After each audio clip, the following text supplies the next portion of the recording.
নমস্কার বন্ধুরা, আমি রুমেলা, রুমিজ টেস্ট অ্যান্ড ট্রাভেলসে সকলকে অনেক অনেক স্বাগত। আজকের রেসিপি মিষ্টি আলু দিয়ে পান্তুয়া। সামনেই পয়লা বৈশাখ, সেই কারণে ঘরে বানানো মিষ্টি যদি তৈরি করে রেখে দিতে পারেন তাহলে তো আর কোনো কথাই নেই। প্রথমে রাঙা আলুগুলোকে একটু ছোট ছোট করে কেটে নিতে হবে। যদি বড় আকারে রাঙা আলু থাকে তাহলে, কারণ প্রেসারে গোটাটা ধরে দিলে অনেক সময় সিদ্ধ হতে সমস্যা হতে পারে। এরপরে প্রেসারে সিটি দিয়ে নিতে হবে 2 থেকে 3টে। রাঙা আলুগুলো প্রেসারে সিদ্ধ করে নেওয়ার পরে পুরোপুরিভাবে সিটিটা উঠে যাবে। তারপরে রাঙা আলুগুলোকে একটা পাত্রে রেখে খোসাগুলোকে ছাড়িয়ে নিতে হবে।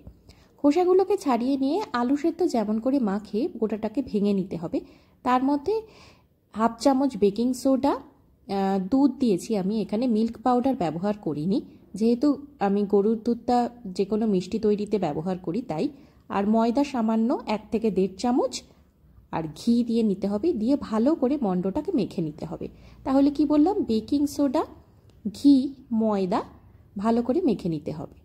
আর সামান্য জলও কিন্তু এখানে ইউজ করা যাবে না। এরপরে চিনি শিরাটা তৈরি করে নিতে হবে।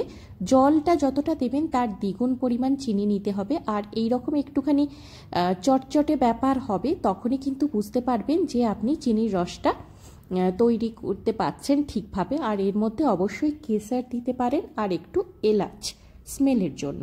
যতটা জল নেবেন তার দ্বিগুণ পরিমাণ চিনি নিতে হবে। আর চিনিটা কিন্তু ভালো করে ফুটিয়ে নিতে হবে। দেখতেই পাচ্ছেন যেরকম আমি দেখালাম সেই রকমভাবে আঠালো হতে হবে।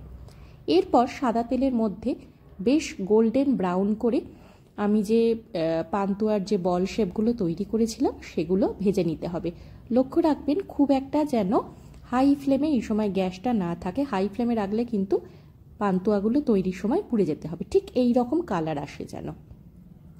এরপরে এই পান্তুয়াগুলোকে বেশ কিছুক্ষণ ঠান্ডা করতে হবে ফ্যানের তলায় রেখে। ঠান্ডা করার পরে চিনির শিরা বা চিনির রসটাকেও কিন্তু ঠান্ডা করতে হবে।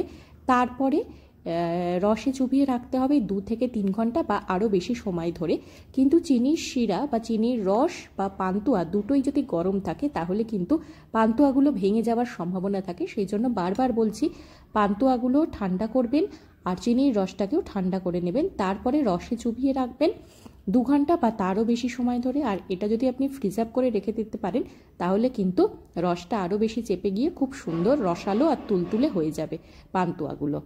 এরপরে আপনাদের পান্তুয়াগুলো আমি ভেঙে দেখাচ্ছি কতটা সফট আর সুন্দর হয়েছে, একেবারে দোকানের মতো।